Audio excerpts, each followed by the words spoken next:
하나님 말씀 보시겠습니다. 하나님 말씀은 로마서 9장 1절에서 13절까지 말씀입니다. 오늘도 제가 세번역 성경으로 말씀을 읽어드리겠습니다. 나는 그리스도 안에서 참말을 하고 거짓말을 하지 않습니다. 내 양심이 성령을 힘입어서 이것을 증언하여 줍니다. 나에게는 큰 슬픔이 있고 내 마음에는 끊임없는 고통이 있습니다.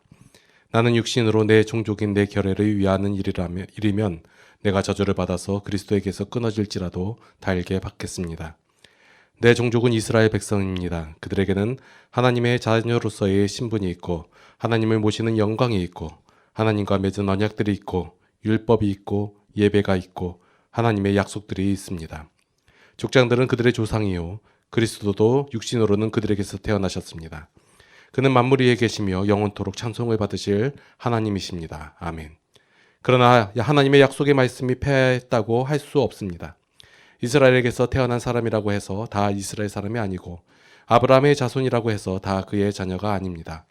다만 이삭에게서 태어난 사람만을 너의 자손이라고 부르겠다 하셨습니다. 이것은 곧 육신의 자녀가 하나님의 자녀가 되는 것이 아니라 약속의 자녀가 참 자손으로 여겨지리라는 것을 뜻합니다. 그 약속의 말씀은 내년에 내가 다시 올 때쯤에는 사라에게 아들이 있을 것이다 한 것입니다. 그뿐만 아니라 리브가도 우리 조상 이삭 한 사람에게서 쌍둥이 아들을 수태하였는데 그들이 태어나기도 전에 무슨 선이나 악을 행하기도 전에 택하심이라는 원리를 따라 세우신 하나님의 계획이 살아있게 하시려고 또 이러한 일이 사람의 행위에 근거하는 것이 아니라 부르시는 분께 달려있음을 나타내시려고 하나님께서 리브가에게 말씀하시기를 형이 동생을 섬길 것이다 하셨습니다. 이것은 성경에 기록한 바 내가 야곱을 사랑하고 에서를 미워하였다 한 것과 같습니다. 아멘. 자, 2주 동안 좀 이슈화 됐던 게 넷플릭스에서 나온 더 글로리. 그것도 재밌었고요. 그 다음에 나는 신이다 라는 부제가 뭐였더라요? 신을 버린 사람들인가요? 자, 그 내용을 저는 못 봤어요 아직. 근데 유튜브에 짤로 돌아다니더라고요. 그 요약본. 예. 내용들 보면 참 뭐 하나도 새로운 게 없어요. 예. 예전에도 그런 사람들의 관심은 다 오로지 그들이 범죄한 내용들, 그 돈이나 성적인 문제 이런 거에 관심이 참 많아요. 그래서 그게 많이 부각되었지 진리라는 측면에서는 바라보지 않는 것 같아요. 뭐 그게 뭐 그들의 한계이고 사람들의 관심의 한계이기도 하지만 예. 자, 그 내용을 들으면서 나도 충분히 교주가 될 수 있겠다라는 생각을 했어요. 왜 그러냐면 제가 하는 설교 내용을 다 반대로 하면 돼요. 그리고 요즘 좀 큰 교회 가면 안 되는데 큰 교회 목사님들 설교 내용 보면 그 정도가 심하냐 안 심하냐의 차이지 뭐 JMS나 뭐 이재록이나 이런 사람들하고 뭐 다를 게 있나요? 걔네들은 좀 걔네들이라고 했다가 또 걸리나요? 걔네들은 그게 좀 심하게 나타난 거고 뭐 정통 기독교라고 하는 사람들은 그게 조금 덜 나타난 것뿐이지 내용상에는 같은 내용이거든요. 또 그것을 옳다라고 여기고 있으니 그리고 서로 이제 싸우는 내용이 뭐냐면 우리는 그렇게 범죄를 안 저질렀다. 우리는 뭐 그래도 이분이 하나님의 대언자이기 때문에 그래도 된다. 뭐 이것 가지고 막 싸우는데 둘 다 말씀적이지는 않아요. 자, 제가 늘 말씀 가운데서 여러분들에게 말씀드리는 내용을 평생 잊지 마셨으면 좋겠어요. 그러면 아무리 뭐 신천지가 와든 뭐 JMS가 와든 뭐 이단이 오든 뭘 하든 전혀 문제될 게 없어요. 예. 자, 성도는 행복하고 자유롭고 은혜를 누리는 자들이에요. 여러분들은 성도가 되기 위해서 열심을 다하거나 그 성도라는 표대를 향하여 달려가는 자들이 아니라 하나님께 구원받은 성도예요. 이 사실을 기억하시고 뭐 구원 열차를 올라타기 위해서는 뭐 돈을 얼마큼 내야 되고 퍼센테이지를 채워야 되고 그런 거 전혀 없으니까 안심하시고 신앙생활 하셨으면 좋겠어요. 자, 오늘 본문으로 돌아와서 원래는 성도는 행복하고 자유롭고 은혜를 누리며 살아가야 하는데 이 말을 하는 바울이 오늘 뭐라고 얘기하냐면 큰 근심이 있고 큰 고통이 있다라고 얘기하는 거예요. 우리들의 일반적인 큰 근심과 고통은 돈이 없음으로 인해서 건강하지 못해서 아니면 어떤 큰 문제가 있어서 그렇지만 사도 바울의 오늘의 큰 근심과 고통은 그것은 자신의 문제가 아니라 이스라엘에 관한 것이에요. 자, 이스라엘이라는 게 원래 사람 한 족장의 이름이었죠. 예, 야곱의 이름이었는데 그 야곱의 이름을 하나님께서 바꿔주셨어요. 이스라엘로. 그것이 결국 이스라엘이란 나라의 이름이 대표가 됐는데 이 이스라엘의 그 자손인 그 바울도 이 이스라엘 백성에 대해서 큰 근심과 고통이 있었다라는 거예요. 이러한 바울의 심정은 로마서 1장 14절에서 나왔듯이 헬라인이나 야만인이나 그들에게 갖고 있는 그 빚진 자의 심정, 이 빚진 자의 심정으로 사도 바울이 갖고 있다라는 거예요. 자, 이스라엘 하면 하나님께서 선택한 백성, 선민 알고 계시죠? 그래서 여러분들 일상 세계의 역사 가운데서 이스라엘이 행한 일들은 다 하나님께서 선택한 백성이니까 다 옳은 것이다 라고 생각을 하실 수도 있겠죠. 그죠? 저희들은 그렇게 생각했었어요. 저희 때. 나 때는 그랬어요.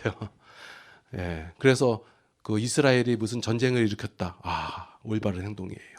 이스라엘 어떤 행동을 했다. 그러면 그건 하나님의 백성이니까 맞는 것이다. 이렇게 생각하고 또 어떨 때였더라? 그 이스라엘 랍비가 와가지고 설교를 한 적이 있었거든요. 그거 들으면 그게 다 옳은 말씀이라고 생각을 하기도 하고. 그렇지가 않아요. 이스라엘이라고 한 것은 어떤 혈통 중심의 그 민족이 아니에요. 혈통 중심의 민족. 만약에 아브라함의 씨로 이루어진 민족이다 하면 그 당시에 그 다메섹 엘리에셀도 있었고 이스마엘도 있었고 많이 있잖아요.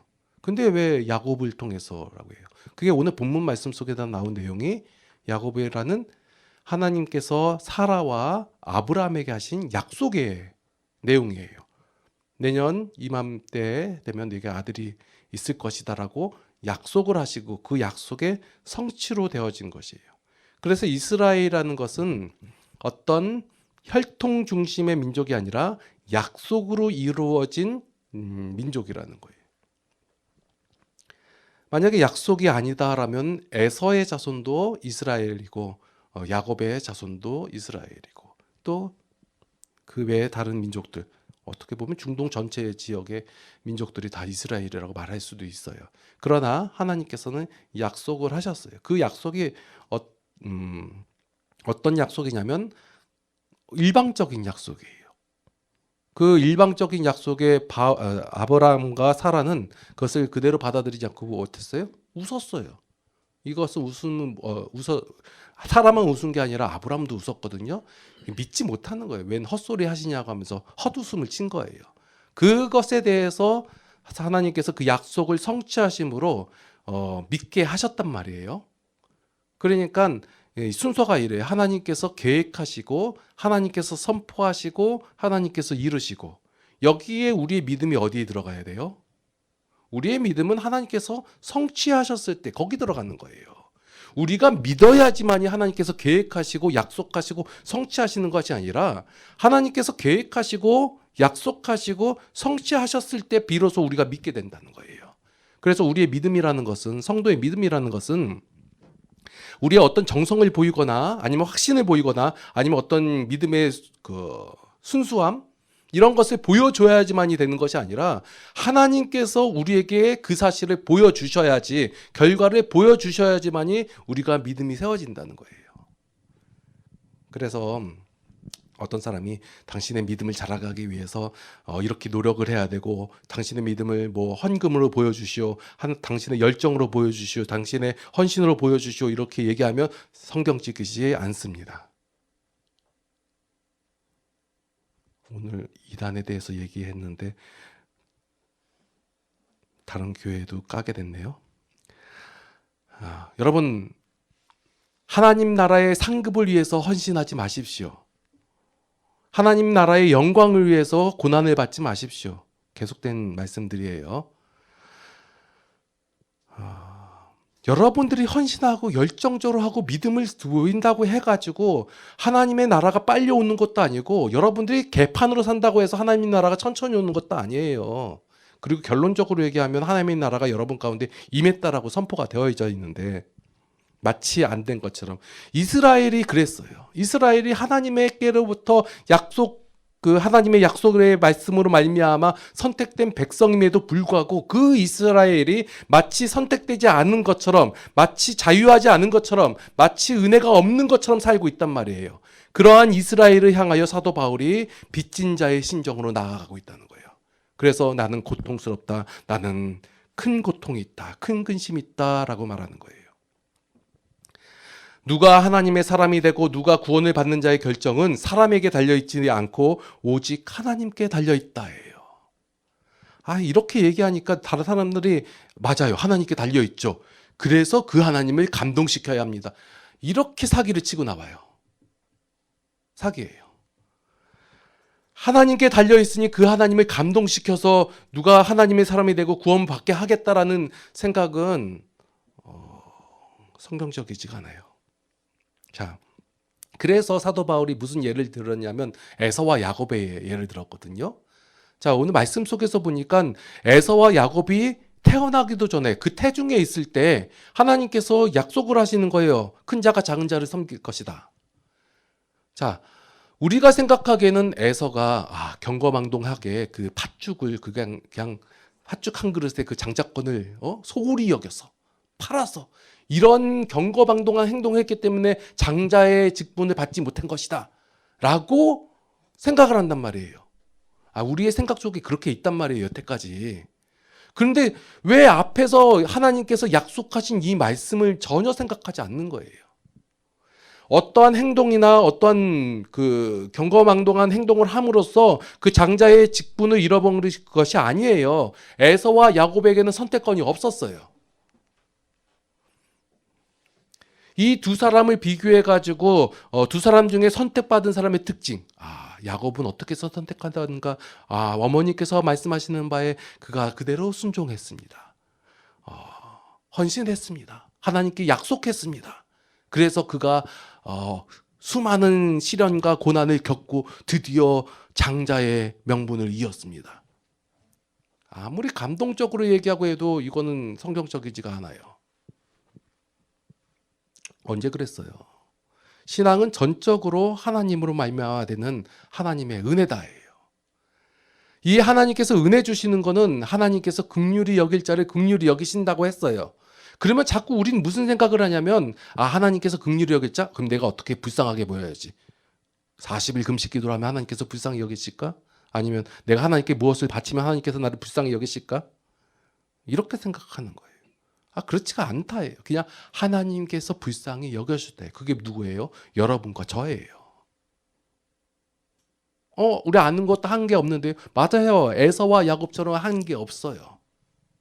그런데 하나님께서 택하시고 구원하시고 사랑하시고 은혜를 더하여 주신다는 거예요. 성경에서는 하나님 말고는 다른 방법이 없다라고 말하고 있어요. 그런데 이 말을 인정하기가 매우 힘들다예요. 근데 목사님 그게 뭐가 힘들어요? 늘 인정하는데요. 하나님 말고는 다른 방법이 없다고 다 간증 속에서 고백 속에는 그렇게 얘기해요. 그런데 다 그렇게 얘기하면서 여전히 우리의 애씀과 수고가 있어야 한다고 하는 그 결과와 행위의 법칙, 여기서 벗어나지 못한다라는 거예요. 왜냐하면 세상 가운데서는 이 은혜라는 개념 자체가 없어요. 모르는 내용이에요. 접하지 못한 내용이에요. 그렇기 때문에 원래 알고 있던 내용이 바로 인과율, 그러니까 행위의 법칙이라는 거예요. 그래서 우리가 이러한 생각과 가치가 없는 상태에서 말씀을 받아들이니까, 성경을 받아들이니까 이 성경을 왜곡해서 받아들이는 경우가 대부분이다라는 거예요. 이 왜곡된 말 중에 하나가 무엇이냐면 하나님께서 긍휼히 여기실 자를 긍휼히 여기신다, 이 말씀이에요. 우리는 인과율에 익숙하기 때문에, 그래서 하나님께서 그 사람을 긍휼히 여기시는 까닭은 그 사람이 그 긍휼을 받을 만한 행동 또는 말 아니면 다짐, 그러한 모습이기 때문에 하나님께서 긍휼히 여기셨을 것이다 라고 생각할 수밖에 없는 게 우리의 인생이라는 거예요. 봐요. 여기서 하나가 잘못되잖아요. 왜곡되잖아요. 그러면 나머지도 다 왜곡되는 거예요. 우리가 처음 하나님의 은혜를 받아들였을 때 하나님의 은혜로 받아들이는 게 아니라 은혜를 어떤 행위의 법칙으로 받아들였기 때문에, 여기서 왜곡이 됐기 때문에 모든 신앙생활이 다 왜곡되어져 버리는 거예요. 제가 예를 들어서 수학에서 제가 애들 가르치다 보면 참 힘들어하는 부분이, 그러니까 어린애들이 방정식이라는 부분이에요. 방정식을 어떤 애 한 명 알려줬는데 얘가 잘못 이해했어요. 그랬더니 그 부분 끝까지 다 틀렸어요. 그래서 걔가 걔를 보고 너는 진짜 제대로 배웠구나 라고 얘기했어요. 왜냐하면 잘못 이해한 부분 가지고 쭉 갔으니까. 그럼 제대로 알려주면 제대로 가겠죠. 마찬가지로 우리의 신앙도 요 한 부분, 맨 처음 부분, 하나님의 은혜에 대한 부분을 우리가 잘 이해를 하고 살아간다면 나머지의 신앙의 삶이 제대로 된다는 거예요. 그런데 많은 분들이 우리가 신앙을 접할 때, 하나님을 접할 때 맨 처음에 우리의 필요와 우리의 요구에 따라 하나님을 접했기 때문에, 거기서 왜곡됐기 때문에 우리 나머지의 신앙생활이 힘들어진다라는 거예요. 자, 여러분 머릿속에 다른 건 다 잊어버려도 되는데 한 가지만 기억하세요. 하나님께서 여러분들을 은혜로 말미암아 하나님의 긍휼하심으로 여러분들을 구원하셨다, 이거예요. 앞으로 받을 구원이 아니라 구원하셨다예요. 이루셨다예요. 그러면서 여러분들은 계속 고민하고 갈등하는 거예요. 왜 하나님께서 구원하셨고 나는 하나님의 백성이 되었고 하나님이 사람이 되었는데 왜 힘들고 어렵냐? 이것을 계속 고민하라는 거예요. 이스라엘 백성도 거기에 대해서 고민을 했어야 되는 거예요. 그래서 선지자를 통하여 계속해서 말씀하시잖아요.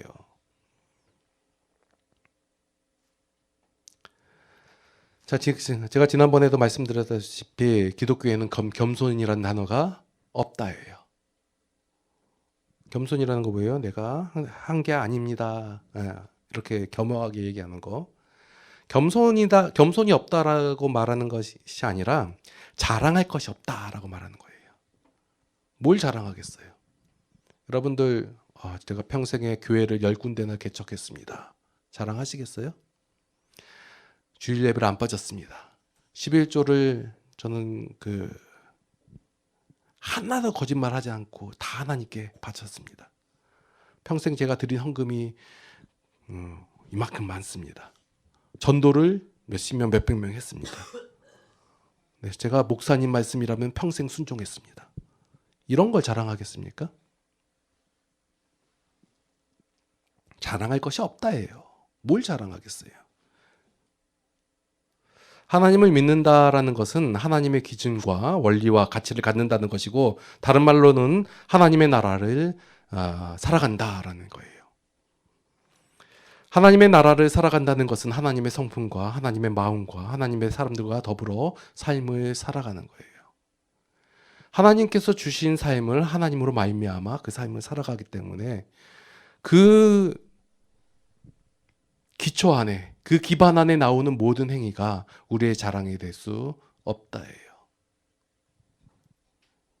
왜 헌신을 해요? 나에게 주어졌기 때문에. 그 주어진 걸로 인하여 그 반응으로 나오는 거예요. 왜 예배를 드려요? 하나님께 복을 받기 위해서? 아니요. 하나님께서 복을 주셨기 때문에 그 반응으로서 기쁨과 찬양이 나오는 거예요. 왜 헌금을 해요? 물론 그렇다고 다 안 하시면 교회가 유지되지 않겠지만 왜 헌금을 해요? 내게 주어진 것이 하나님께서 주셨기 때문에 그 반응으로서 고백으로서 나오는 거예요. 내가 헌금 100만 원 심었더니 하나님께서 1000만 원 주셨습니다. 이 개념은 아니에요. 여러분들 예배 안 드리고 헌금 안 하고 헌신 안 하고 그리고 하나님을 배반한다 할지라도 하나님께서는 여러분께 은혜를 내려주시고 복을 주세요. 제 이 설교를 반대로 하면 교주가 될 수 있어요. 계속 그 싸움 하세요. 하지만 평생 하지 마시고 사도 바울과 같은 근심과 고민을 가지며 살아가길 원하는 거예요. 처음에는 이 싸움 하는 거야. 하나님께서 내가 아무렇게나 해도 복 주신다고? 은혜 주신다고? 그럼 아무렇게나 살아요. 괜찮아요. 근데 계속 그렇게 살지 마시고 사도 바울과 같은 사도 바울이 그렇게 고백했잖아요. 나와 같았으면 좋겠다. 그게 뭐예요? 이스라엘을 향하여 근심하고 고민하는 거예요.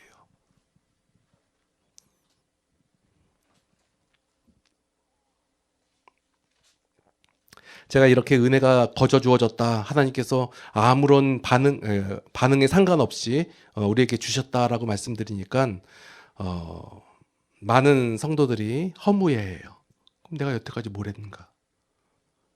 열심과 책임을 다하지 않아도 된다며? 그렇게 그러면 괜찮아요. 그래도 괜찮아요. 그러나 그것은 성숙한 신앙이다라고 말할 수가 없는 거예요. 무엇이 주어지기 때문에 열심히 사는 신앙보다는 되어진 존재로서의 책임으로 사는 신앙이 더 성숙한 신앙이다라는 거예요.